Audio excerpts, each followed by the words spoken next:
First ride of the Cove 800. Ano lang tayo, lobster ride sa Nakar. Mark Sung and everyone, DJ andyan.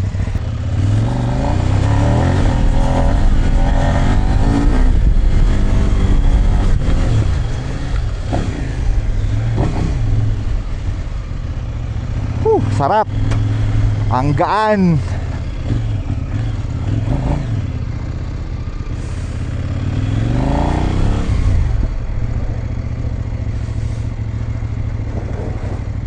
Ay na, mamaya subukan mo to. Sobrang hayop, sobrang gaan. Subukan mo to mamaya. Sobrang hayop. Parang feeling mo para ka naka-trail bike lang. Woo! Good morning. First ride with the Cove 800. Hayop, sobrang gaan. Yun lang masasabi ko talaga. Yun yung first na feel ko. Ibang klase, tangina.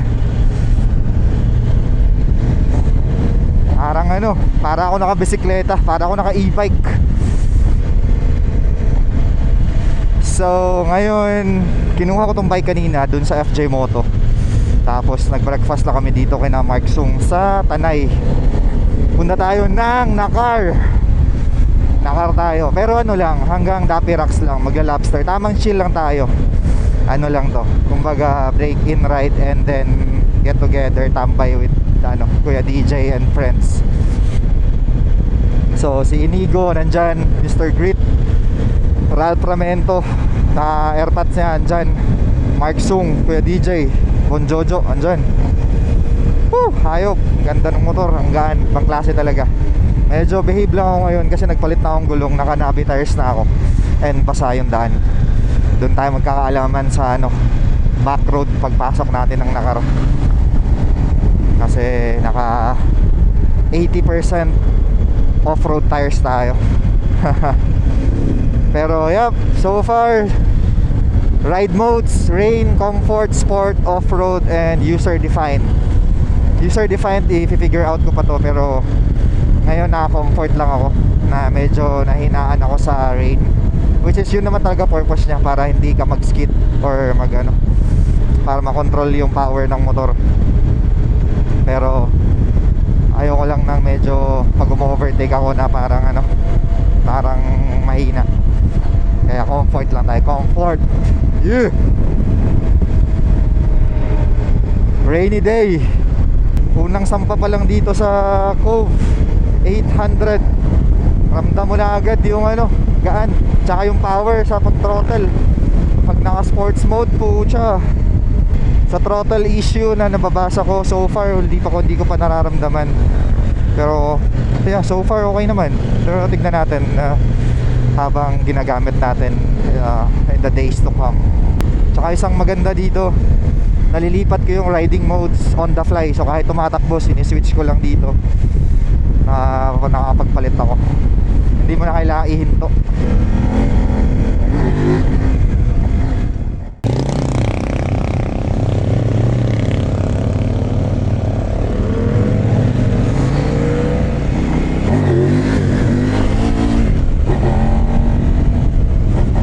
Woo! Sarap!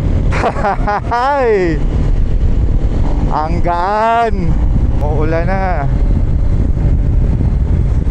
And basa na yung daan. So tatry ko na mag rain mode para lang sigurado, para ma-experience natin. Yeehaw!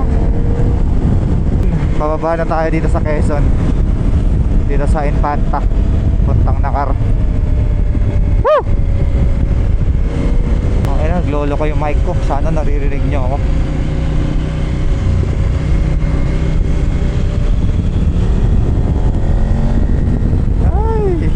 Tuyo na. Sarap i-banking. Partida, naka-enduro tire.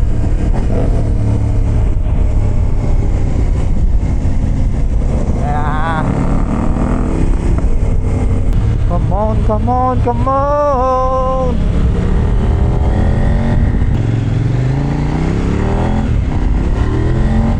Ayan na, yung tulay ng General Nakar. Ito na, maligayang pagdating General Nakar.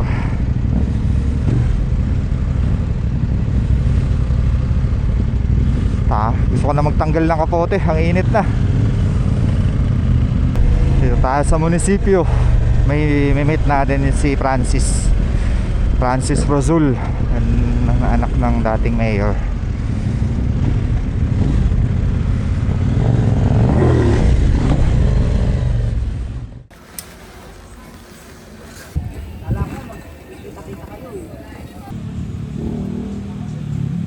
So guys, ayan, nandito na tayo sa general na car. Ito yung bike, yung grupo. Dami natin. Tamang ano lang tayo, lobster ride sa Dapirax lang. Tama, chill lang.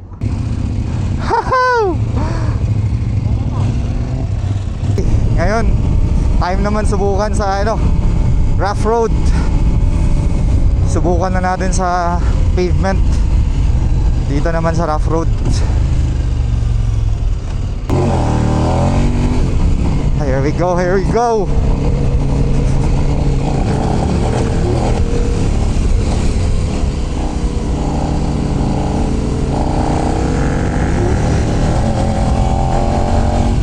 Woo! Sarap.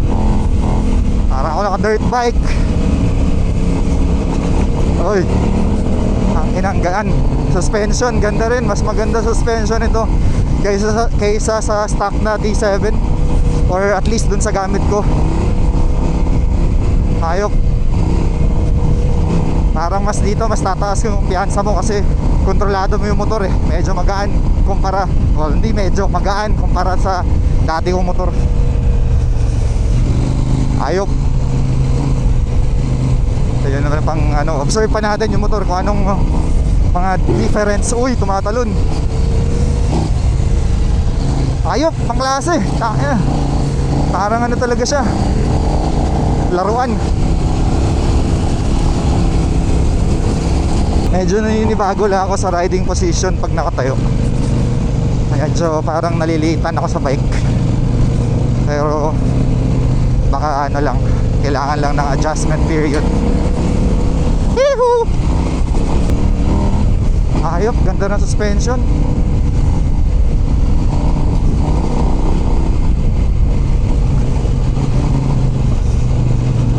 Siguro tama din yung PSI. Sa likod naka 18 PSI ako, sa harap parang mga naka 18 din ata. Hindi ko na na-check. Hindi ako hindi ako masyado maselan sa harap. Yung likod yung lagi kong chinecheck. Sarap. Parang pag ito yung bike mo, parang mas magtatagal ka sa trail. Hindi ka masyadong mapapagod kasi hindi mo iniisip or binubuhat yung bigat. Yeah.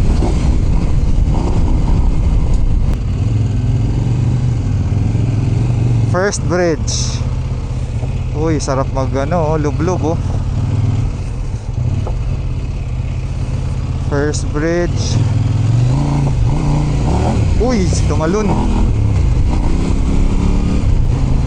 Medyo awkward lang sa akin tong riding position pag nakatayo ako. Parang ang baba ng motor. Nakayuko ako masyado. Or di ko alam kung anong kailangan ko i-adjust. Ang nimble, naka ng, kasi yung power niya sobrang lakas.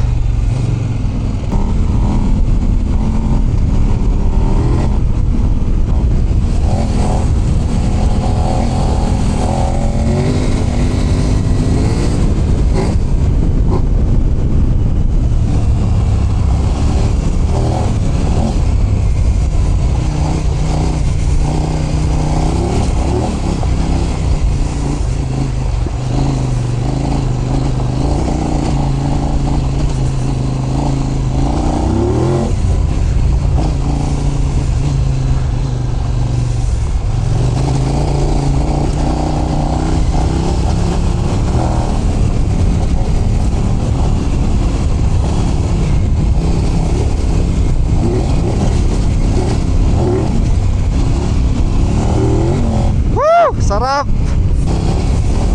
Yeah. Sagasa. Sarap. Ang ina, hayop na motor to.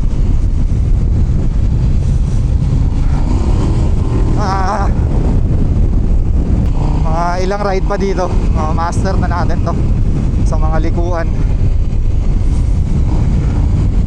Ngayon naninibago ako kasi mas sanay ako dun sa dati kong motor, kung yung weight nun mas kabisado ko. Eto bago sa akin yung weight, kaya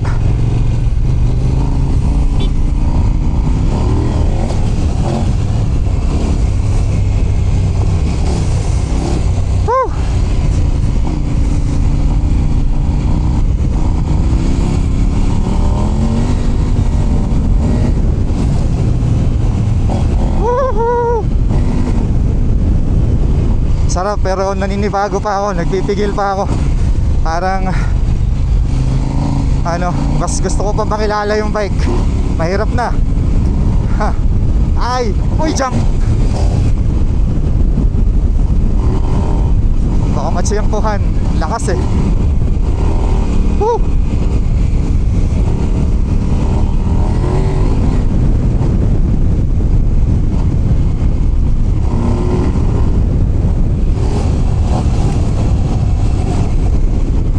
Third bridge. Yuhu! Uy, tumalon.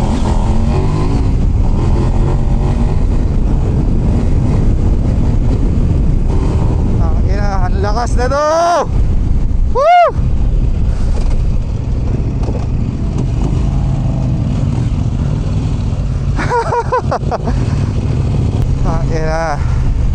Yun lang masasabi ko. Kailangan nyo subukan. Pag nakita nyo ako, lapitan nyo lang ako, sabihin nyo gusto nyo subukan.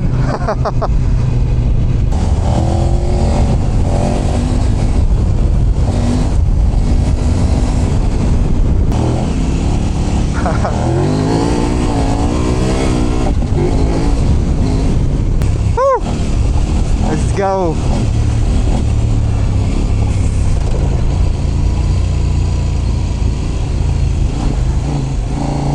Bridge. Pero may jump to dito eh. Uy, yung taas.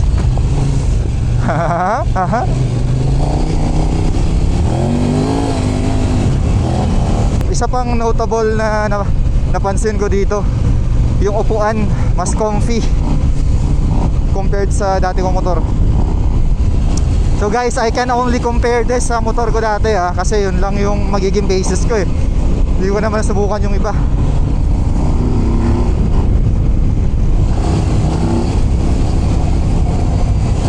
Woo! Coastal beauty, my friend.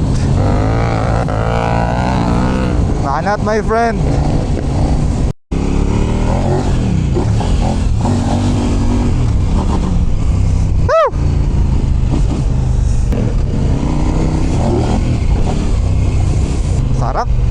Sarap patalon-talonin ng motor.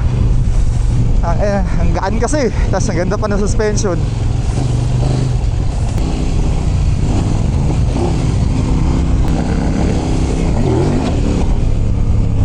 Ibang klase suspension ito, sarap.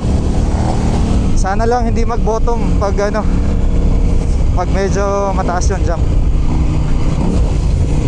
Pero so far, di naman.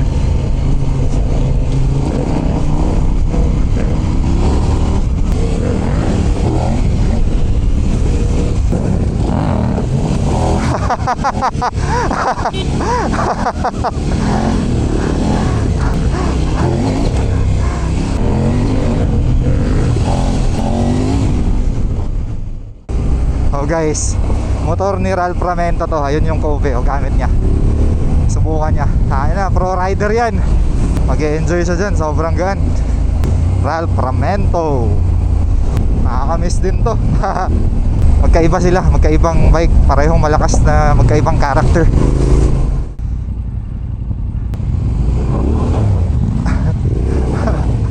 Hindi ako makatulog. Parang dirt bike ko lang. Ang gaan oh. Kapag nakatayo ka, parang dirt bike lang. Ang liit nung motor no. Oo. Hanging bridge.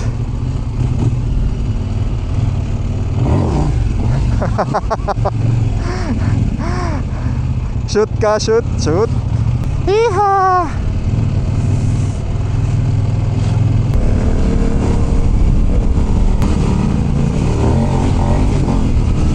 Ayan na, Dappy Rocks. Ano to?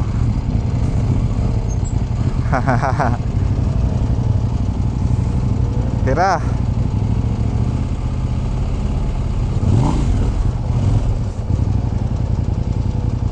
Tira.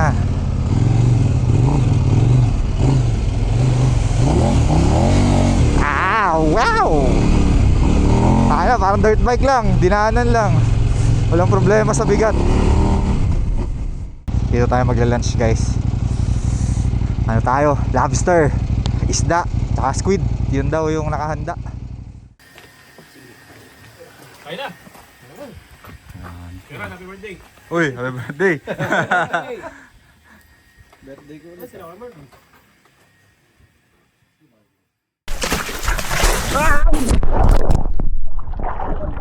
Biglang lalim daw. Saan natin? Ah, talaga? Biglang lalim.